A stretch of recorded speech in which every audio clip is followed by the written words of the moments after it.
Red lights flashed down the long concrete hallway. Steel doors began to lock all at once, slamming shut with heavy metal sounds that echoed through the prison. Alarms screamed so loud they shook the walls. On a small screen inside the control room, a warning message blinked over and over. System error. Cell access override active. At ADX Florence, that message was never supposed to appear. This prison was built to never fail. Yet now, somewhere deep inside the most secure prison in America, one door was open that should never, ever be open. A guard shouted for backup. Another guard froze, staring at the screen in disbelief. Cameras flickered. One hallway camera went black. Then another. An inmate stepped out of a cell. He was not supposed to move. Not today. Not ever. And with that single mistake, control at ADX Florence began to slip. The alarms kept screaming. Then, suddenly, they stopped. That silence was worse than the noise. Because everyone inside the prison knew something had gone very wrong. And no one yet knew how far it would spread. ADX Florence sat alone in the dry land of Colorado. No towns nearby. No tall trees. Just concrete, fences, and watchtowers. People called it the Alcatraz of the Rockies. Others called it the end of the line. This was where the worst criminals in the country were sent. Men who were too dangerous for any other prison. Men who attacked guards. Men who ran crimes from behind bars. Men who could not be trusted near anyone else. At ADX, inmates spent almost all day alone. 23 hours in a cell made of concrete and steel. 1 hour alone in a small yard, if they behaved. No group meals. No shared cells. No talking. The system was strict. The rules were clear. And the controls were tight. That was why what happened next should not have been possible. Earlier that day, everything seemed normal. The morning shift began at 6 a.m. Guards walked their routes. Control room officers watched the screens. Doors opened and closed on schedule. The prison moved like a machine. Officer Daniel Brooks had worked at ADX for 7 years. He knew the rules by heart. He knew never to rush, never to assume, never to skip a step. But that morning, he was tired. His daughter had been sick all night. He barely slept. His head hurt. His eyes burned. Still, he showed up. He always did. At 9:17 a.m., Daniel was assigned to monitor Cell Block D. Cell Block D held inmates who were considered fully restricted. No contact. No movement without written approval. No mistakes allowed. Daniel checked the schedule. One inmate was approved for a routine maintenance check outside his cell. The inmate would remain locked inside while workers checked a vent. The system required 2 confirmations. Daniel clicked the first. The second confirmation should have been done by another officer. But the screen lagged. The system froze for a second. Daniel frowned. He tapped the keyboard again. The screen refreshed. And that was the moment the mistake happened. Daniel believed the second confirmation had already been entered. He did not double-check. He did not call it in. He pressed execute. A green light appeared. One cell door unlocked. The wrong cell door. At first, nothing happened. The inmate inside cell D217 stood still. He listened. He felt the air change. He heard the soft click that no inmate ever heard unless something was wrong. The door was unlocked. Slowly, carefully, he stepped closer. He pressed his hand against the metal. It moved. The door opened. For the first time in years, he was standing outside his cell. Cameras should have caught it immediately. They did not. A software update had been running in the background. One camera feed froze for 11 seconds. 11 seconds was all it took. The inmate stepped into the hallway. He did not run. He did not shout. He smiled. Back in the control room, Daniel noticed the alert. His heart dropped. He stared at the screen. His mouth went dry. "That's not possible," he whispered. He checked the logs. He saw his own name next to the command. His hands started to shake. He called it in. Control to security. Possible door error in D block. Before anyone could respond, another alert popped up. Camera feed lost, D hallway. That was when the alarms went off. Red lights flashed. Doors slammed shut across the prison. But one man was already in the hallway. Guards rushed toward cell block D, weapons ready, training kicking in. Orders were shouted. Radios buzzed. Then the alarms stopped. That silence spread fear faster than noise ever could. Inside the control room, supervisors realized something worse had happened. The system was no longer responding. The mistake had triggered a chain reaction. And now, ADX Florence was no longer fully in control of itself. Deep inside the prison, the inmate walked calmly down the hall. He knew exactly where he was going, and no one yet knew how to stop him. The silence inside ADX Florence did not mean peace. It meant danger. When the alarms stopped, every trained guard felt it in their chest. Alarms were loud, but silence meant the system no longer knew what was happening. And when the system did not know, people could get hurt. Inside the control room, supervisors rushed to their stations. Screens showed frozen images. Some cameras were live. Others were black. The main system clock blinked, then reset itself. Manual lockdown, someone shouted. A supervisor slammed a red switch under a clear plastic cover. It was only used during riots or escapes. The switch cut off automated control and forced the prison into human hands. But the switch did nothing. A red warning appeared instead. Manual override failed. That had never happened before. Officer Daniel Brooks stood frozen. His name was still on the log. His mistake sat there, staring at him. He tried to speak, but his voice cracked. "I opened the wrong cell," he said.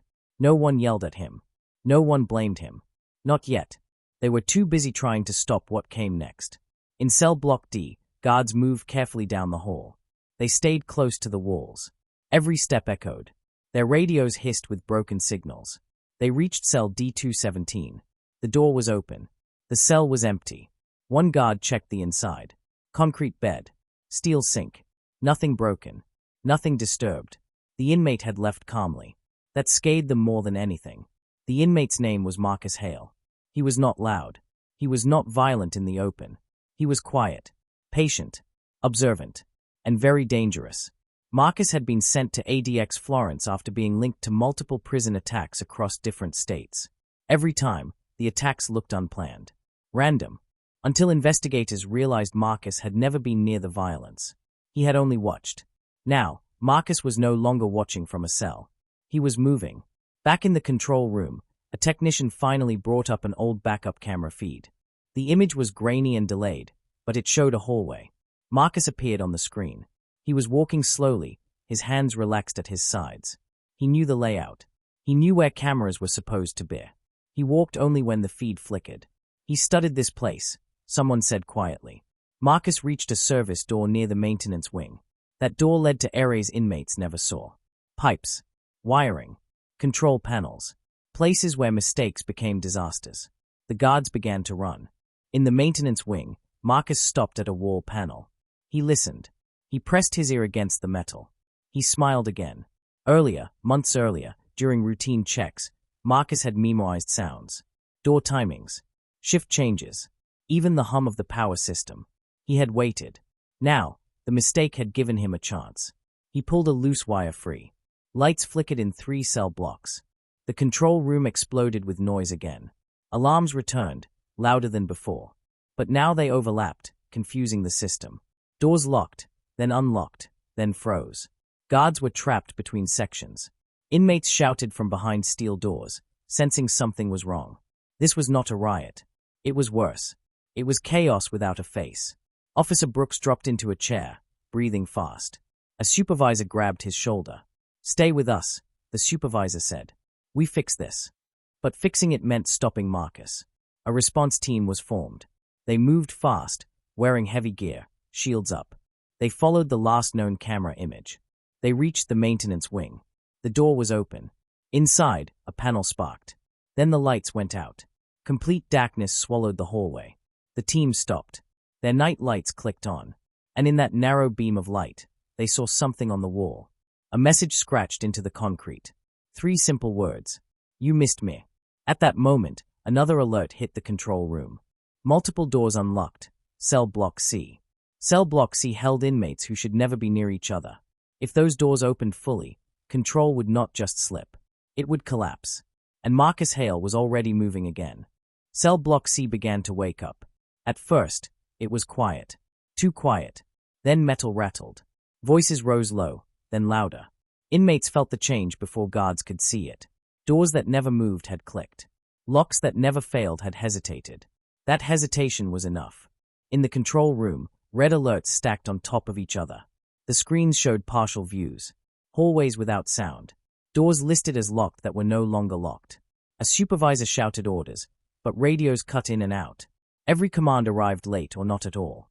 "Seal Block C now," someone yelled. The system did not respond. The backup generator kicked in, but the delay gave Marcus Hale more time. Inside the maintenance corridor, Marcus moved slowly. He was calm. He did not run. He counted steps in his head. He knew how long it took guards to respond. He had learned patience long before prison. He reached another panel and stopped. Behind him, faint boots echoed.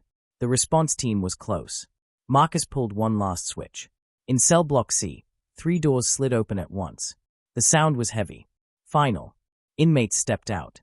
Not many. Just enough. Men who had been kept apart for years now stood in the same space. They stared at each other. Old grudges surfaced instantly. Eyes locked. Muscles tensed. A guard at the end of the block raised his weapon and shouted orders. No one listened. A fight broke out in seconds. Fists. Shoves. Bodies crashing into steel. The noise filled the block and spread down the halls. This was the moment ADX Florence was built to prevent. Guards rushed in from both sides, but their path was blocked. Doors that should have sealed shut were stuck halfway. One slammed down without warning, narrowly missing a guard's leg. In the confusion, someone screamed. The control room froze. A camera finally came back online. It showed cell block C from above. The fight had grown. 2 inmates were down. Blood marked the floor, dark and spreading. Guards tried to separate them, but the space was wrong.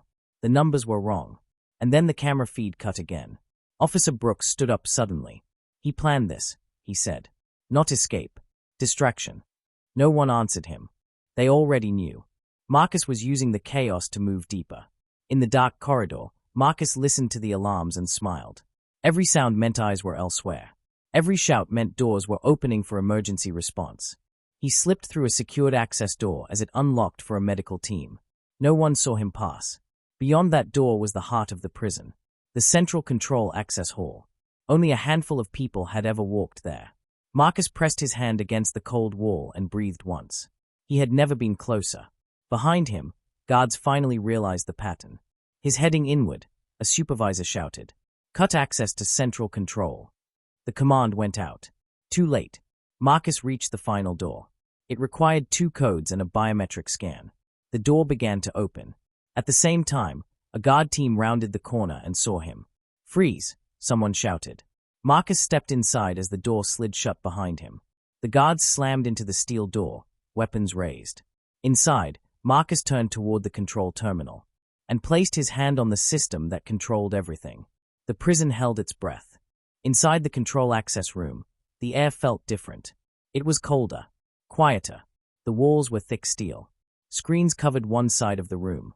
Every door, every cell, every hallway inside ADX Florence flowed through this space. Marcus Hale stood still for a moment.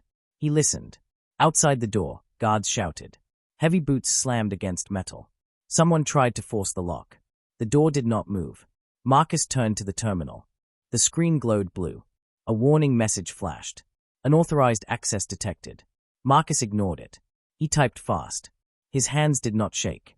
Years earlier, before prison, he had worked with systems like this. Not this secure. Not this dangerous. But rules were rules. And rules always had cracks. He opened one panel. Then another. Outside, a loud bang echoed. Guards used tools now. Sparks flew as they tried to cut through the door. In the control room, Marcus found what he needed. Manual override options. Not meant for inmates. Not meant for mistakes. He selected a single command. The system hesitated, then accepted it. Across the prison, lights flickered. Cell block C went dark for 3 seconds. In that darkness, fear exploded. Inmates screamed. Guards shouted. Someone fell hard against the floor. A loud alarm changed pitch, turning sharper, more urgent. When the lights came back on, nothing felt the same. Several doors across different blocks unlocked and then locked again. Just long enough. In cell block D, an inmate slipped out and grabbed a guard before anyone could react. Other guards rushed in. Weapons were raised. Orders were shouted. The hallway filled with chaos. In medical, staff locked themselves inside as alarms screamed. The control room upstairs lost half its feeds. Officer Brooks stared at a blank screen. "He's testing us," he said. "No," the warden replied. "He's breaking us." Back in the access room, Marcus leaned closer to the screen. He saw everything. The confusion. The panic. The response teams moving where he wanted them to move. ADX Florence was reacting, not controlling. The door behind him finally began to bend inward. Metal groaned. Marcus knew he had seconds.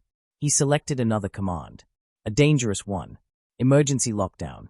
The kind used only for riots or terror threats. He pressed enter. The system paused. A warning filled the screen. This action may cause loss of control. Marcus smiled once. Then the prison slammed shut. Steel doors dropped across every major corridor. Some guards were sealed in. Others were sealed out. Inmates were trapped mid-hallway. Medical teams were cut off from injured staff. The alarms went silent. Too silent. Then a new sound began. The low hum of full containment mode. Inside the control room, the screen turned red. Outside, guards stopped trying to break in. They realized what had happened. ADX Florence was locked. But no one was in charge. Marcus stepped back from the terminal. For the first time, his breathing grew heavy. He had not planned this far. The system was no longer listening to anyone. In cell block C, a guard lay unmoving on the floor.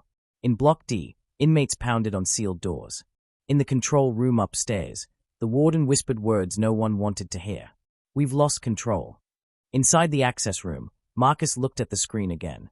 A final alert appeared. Manual reset required. Central floor. Marcus froze. The central floor was not secure. It was the most dangerous place in the prison, and the system had just sent him there. Behind him, the door finally cracked open. Light burst through the gap. Guards rushed forward. Marcus turned toward the only exit left. The door to the central floor unlocked with a sharp click. He ran, and the prison followed him into something no one could stop. The central floor waited in silence. Marcus Hale burst through the door and felt it at once. The space was wide. Too wide. No cells. No walls to hide behind. Just open steel walkways crossing above a deep drop, with doors and corridors feeding in from every side. This place was never meant for inmates. Only movement. Only control. The door slammed shut behind him. It locked on its own. The system was in charge now. Overhead lights flickered, then steadied into a harsh white glow. Cameras turned, following him. He could feel them watching, counting his steps, tracking his heat.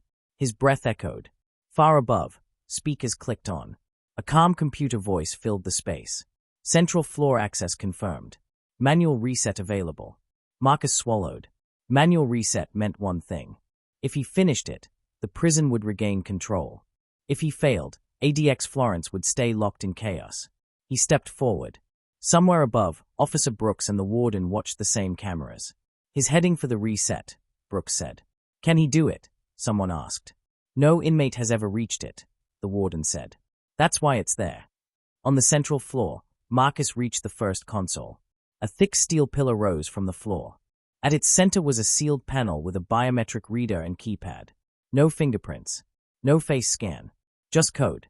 Marcus started typing. Behind him, a distant door opened. Boots hit metal. A response team had entered the central floor from the far side. They moved fast.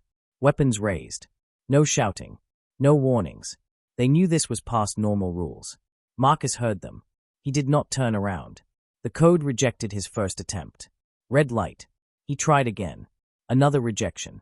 The system responded with a new message. Time limit active. A digital clock appeared. 2 minutes. The boots were closer now.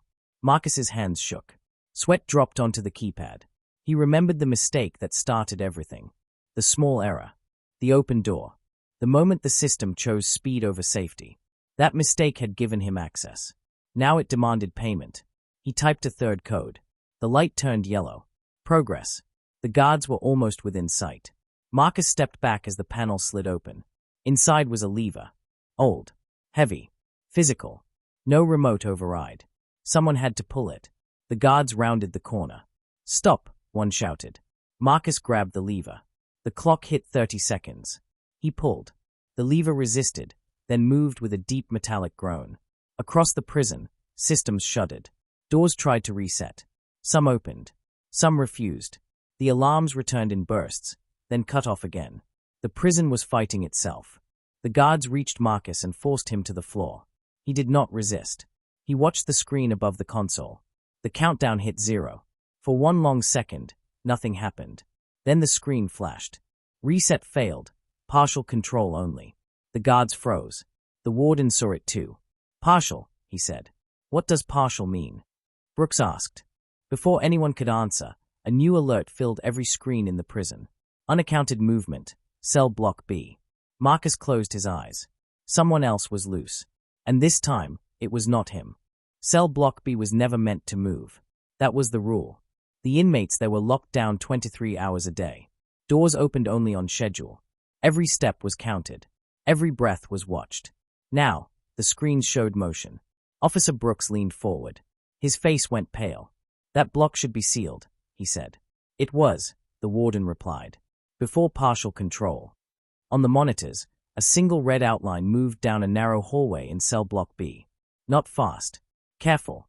Like someone who knew the cameras were back but not fully awake. The system tried to track him. Then lost him. A door opened that should not open. Another closed too late. Inside cell block B, guards heard it. The soft click of a lock.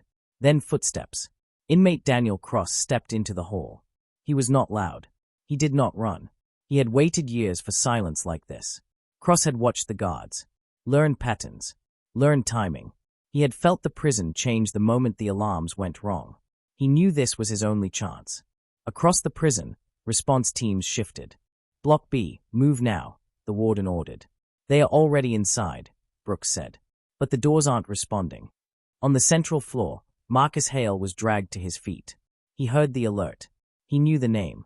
Daniel Cross was not supposed to leave his cell. Marcus looked at the guards holding him. This isn't over, he said quietly. One guard tightened his grip. Don't speak. But Marcus had already done enough. In cell block B, Cross reached a service door. It led to a maintenance corridor. Narrow. Unwatched during full lockdown. The door resisted. Then opened. He slipped inside. The corridor lights flickered as the system struggled to catch up. Cameras spun too late. Alarms tried to sound but cut out halfway. Cross smiled. He moved deeper. Back in control, Brooks slammed his fist on the console. We're blind in B maintenance, he said. That corridor leads where? The warden asked. Brooks checked the map. His mouth went dry. To the same place, he said. The central floor. The warden turned slowly. Marcus Hale was still there, cuffed, surrounded by guards. You didn't tell us everything, the warden said. Marcus did not smile this time. I didn't know everything, he answered. A new alert flashed. Multiple access points active. On the central floor, lights dimmed again. Far away, a door opened with a soft metal click. And footsteps echoed from the deck, moving toward the heart of the prison. The footsteps were slow. That was the worst part. On the central floor, guards tightened their formation. Weapons were raised. Eyes scanned every shadow. The wide space that once felt empty now felt crowded with danger. Marcus Hale stood between two guards. His hands were cuffed. His face showed no fear. He listened. He knew that walk. Daniel Cross stepped into the light. He looked thinner than before. Older. His prison clothes hung loose on his body. His eyes were sharp and calm, like someone who had already accepted how the night might end. Freeze, a guard shouted. Cross stopped. For a moment, no one moved. 2 inmates. 1 prison. 1 mistake that had opened everything. The warden watched from the control room. His hands trembled slightly. This is not possible, he said. They were never meant to meet. But they had. The system had allowed it. Cross looked at Marcus. He nodded once. No words were needed. Behind Cross, a door slammed shut on its own. The system reacted late again. The lights dimmed. Then half the cameras went black. Brooks shouted orders into the radio. His voice echoed back with static. Central floor, fall back. Fall back now. But it was too late. Cross moved. He lunged toward a fallen guard and grabbed the keys at his belt. A shot rang out. It missed. Metal sparked. Chaos exploded. Guards rushed forward. Others pulled back. Orders overlapped. Someone slipped on the metal floor and went down hard. Marcus was shoved aside. For 1 second, no one was watching him. That was all he needed. He dropped low and rolled behind a console. The cuffs cut into his wrists as he pulled. 1 wrist slipped free. Blood followed. Cross threw the keys across the floor. They slid toward Marcus. An alarm screamed again, louder than before. Marcus grabbed the keys and stood. The system spoke over the speakers, broken and cold. Control conflict detected. Doors opened and closed at random. 1 sealed the response team inside a corridor. Another opened above the central floor. Something heavy moved. From above, a steel walkway shifted out of position. The locking pins had not fully reset. Metal groaned. The guards looked up. Too late. The walkway collapsed. It fell toward the central floor, straight toward the guards, Marcus, and Cross. Everyone ran. The crash shook the entire prison. Dust filled the air. Screams echoed. When the noise faded, the cameras came back one by one. The warden leaned closer to the screen. Part of the central floor was gone. Several guards were down. One body did not move. And Marcus Hale and Daniel Cross were no longer in sight. The system displayed one final message. Control status, unknown. ADX Florence went silent. Again. The silence did not last. Deep inside ADX Florence, emergency lights flickered on. Red and dim. Dust hung thick in the air on the central floor. Pieces of metal lay twisted where the walkway had fallen. Guards coughed and pulled themselves up. One did not move. Medics rushed in from a side corridor that finally unlocked. They knelt beside the fallen guard and shook their heads. The warden saw it on the screen and closed his eyes. Then he looked again. "Find them," he said. "Find them now." Cameras slowly came back online. One by one. Most showed nothing but dust and broken steel. Then one screen lit up. A service tunnel. Marcus Hale staggered into view. His face was cut. His shirt was torn. He held his side as he moved. Behind him, Daniel Cross followed, limping but steady. They had survived the collapse. Barely. The tunnel was narrow. Pipes ran along the ceiling. Water dripped from above. The air smelled of rust and oil. "This way," Cross said quietly. Marcus did not argue. They moved deeper. Above them, the prison tried to wake fully. Doors tested their locks. Systems checked each other. Alarms came and went like broken breaths. In control, Officer Brooks tracked the tunnel map. "That tunnel leads to old infrastructure," he said. "Decommissioned areas." "Can we seal it?" the warden asked. Brooks shook his head. "Not with partial control." Inside the tunnel, Marcus stopped. He leaned against the wall, breathing hard. "This wasn't supposed to happen," he said. Cross looked at him. "No," Cross replied. "But it did." They reached a junction. Two paths. One led upward toward restricted administrative levels. The other led down. Deep down. Marcus stared at the lower path. "What's down there?" he asked. Cross hesitated. "Places the prison forgot," he said. "Places no one watches anymore." Behind them, a door slammed open. Boots echoed. Response teams were closing in. Marcus made a choice. He turned downward. Cross followed. The lights failed completely. Darkness swallowed them. Moments later, the tunnel shook. The warden had ordered a full containment blast seal. Concrete barriers slammed shut above and behind them. The tunnel collapsed at the entrance. Dust and debris filled the air. When it cleared, Marcus and Cross stood trapped in the dark. No signal. No cameras. No control. Far above, Brooks stared at the screen. "They are gone," he said. The warden's voice was quiet. "Or they are exactly where we don't want them to be." Deep below ADX Florence, something powered on. A forgotten system. And the prison felt it. The silence did not last. Deep inside ADX Florence, emergency lights flickered on. Red and dim. Dust hung thick in the air on the central floor. Pieces of metal lay twisted where the walkway had fallen. Guards coughed and pulled themselves up. One did not move. Medics rushed in from a side corridor that finally unlocked. They knelt beside the fallen guard and shook their heads. The warden saw it on the screen and closed his eyes. Then he looked again. "Find them," he said. "Find them now." Cameras slowly came back online. One by one. Most showed nothing but dust and broken steel. Then one screen lit up. A service tunnel. Marcus Hale staggered into view. His face was cut. His shirt was torn. He held his side as he moved. Behind him, Daniel Cross followed, limping but steady. They had survived the collapse. Barely. The tunnel was narrow. Pipes ran along the ceiling. Water dripped from above. The air smelled of rust and oil. "This way," Cross said quietly. Marcus did not argue. They moved deeper. Above them, the prison tried to wake fully. Doors tested their locks. Systems checked each other. Alarms came and went like broken breaths. In control, Officer Brooks tracked the tunnel map. "That tunnel leads to old infrastructure," he said. "Decommissioned areas." "Can we seal it?" the warden asked. Brooks shook his head. "Not with partial control." Inside the tunnel, Marcus stopped. He leaned against the wall, breathing hard.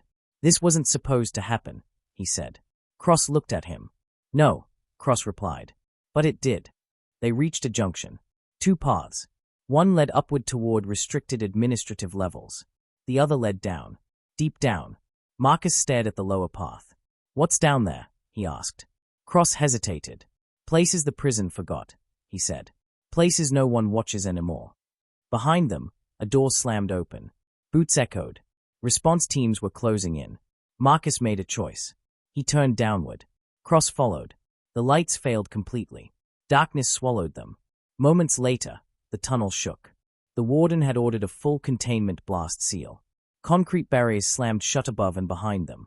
The tunnel collapsed at the entrance. Dust and debris filled the air. When it cleared, Marcus and Cross stood trapped in the dark. No signal. No cameras. No control. Far above, Brooks stared at the screen. They are gone, he said. The warden's voice was quiet. Or they are exactly where we don't want them to be. Deep below ADX Florence, something powered on. A forgotten system. And the prison felt it. Chapter 9. Chapter 9. A low hum filled the darkness. Marcus felt it through the floor first. A vibration, slow and steady, like a machine waking up after a long sleep. Cross froze. You hear that? Marcus asked. Cross nodded. That shouldn't be running. Emergency lights flickered on along the walls. Weak. Yellow. Old. The tunnel opened into a wide underground chamber. Thick cables ran across the ceiling. Rust covered everything. This place had been sealed decades ago, before ADX Florence became what it was. In the control room far above, a new alert appeared. Officer Brooks stared at it in disbelief. That system was retired, he said. It's not even connected anymore. The warden leaned closer. But it's online, he said. On the screen, the label blinked. Legacy control node, active. Back underground, Marcus approached a large metal console. Dust coated the surface. The screen glowed faint green. Words appeared slowly. Local override available. Marcus laughed under his breath. They never remove anything, he said. They just forget it. Cross watched the tunnels behind them. We don't have time. Marcus placed his hands on the console. This system was simpler. Older. No layers of modern security. No smart warnings. Just switches and levers. He pulled one. Somewhere above, doors unlocked and then slammed shut again. The prison reacted like it had been shocked. In cell block A, lights went out completely. In the control room, alarms screamed back to life. We're losing stability again, Brooks shouted. He's not just bypassing us. He's fighting the system with the system. The warden's face hardened. Then we end this, he said. He turned to a guard. Authorized total blackout. The guard hesitated. That means. I know what it means, the warden said. Do it. Underground, Marcus felt the change. The hum deepened. The lights dimmed. Cross stepped closer. They are cutting power, he said. Marcus nodded. This is our last window. He pulled another lever. The legacy system responded instantly. A heavy steel door at the far end of the chamber unlocked. Behind it was a narrow passage leading upward. Marcus turned toward it. Then the floor shook violently. The blackout hit. Every modern system in ADX Florence shut down at once. No cameras. No locks. No alarms. Just darkness. Emergency generators tried to start. Some did. Some did not. For the first time in its history, America's most secure prison went blind. In the darkness underground, Cross ran toward the open passage. Marcus followed. Behind them, the legacy console sparked. Then exploded in a shower of light and smoke. The tunnel began to collapse. They ran as the ceiling cracked. Above, the warden stared at black screens. Nothing responded. No feeds. No control. His voice was barely a whisper. This is it, he said. We've lost the prison. Deep inside the collapsing tunnel, Marcus felt the ground give way beneath his feet. And he fell.